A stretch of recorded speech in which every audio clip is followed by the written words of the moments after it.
spell your first and last name, please? Lieutenant Steve Schwind, S-C-H-W-I-N-D. All right. So what can you tell us here? A little bit after 11:30 this morning, we responded to the house behind us on Linwood for the report of a shooting. And was anyone injured? We have one male that was transported to the hospital. Right now we don't know his condition, but he was transported with life-threatening injuries. And I saw 2 houses taped off. Why is that? I don't know why that is, but everything is contained to the one house. We might have just extended the crime scene until we knew further. Do we know what led up to this, or? We don't. There were 2 other males that were here with him. They're cooperative. They agreed to go to headquarters to speak to our investigators. So right now we don't know what led up to the shooting. Do we know what type of gun that was used? Not at this point. Were they injured at all, or did any of them, did they shoot this male, or? We don't know yet. Okay. So you are unsure if it's a homicide or an accident or things like that? We don't know yet. We won't know that until our investigators speak to the other 2 that were here as well. So what's still going on here? Right now we're waiting for our criminal investigators. They are going to come out and they're going to finish processing the scene.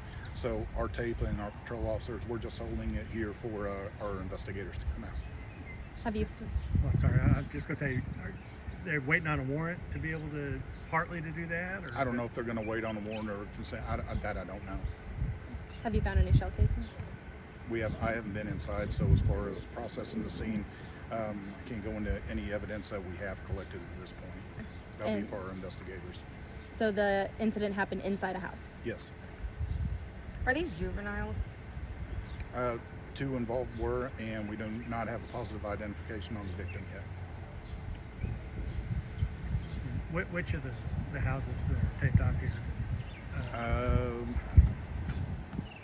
The 32 is 32, 26. And okay, so just to recap everything so far, at least 2 juveniles that were not shot, unsure of the age of the victim. It's a male, transported to hospital at the time with life-threatening injuries, don't know the condition. Correct. Incident happened inside the house and you don't know what led up to the shooting. Correct. But everyone seems to be cooperating at this point. Yes. And is there anything else that we have not asked that is important that we know?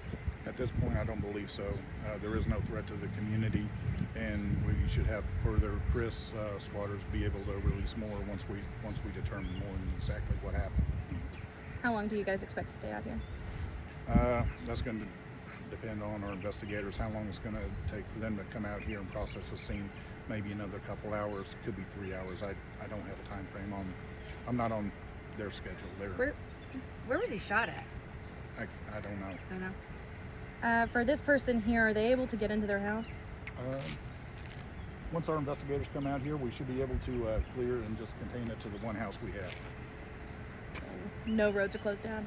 No, just other than the police cars and the traffic. So if anybody could avoid this area to avoid congestion in a residential area, I'd ask for that to happen.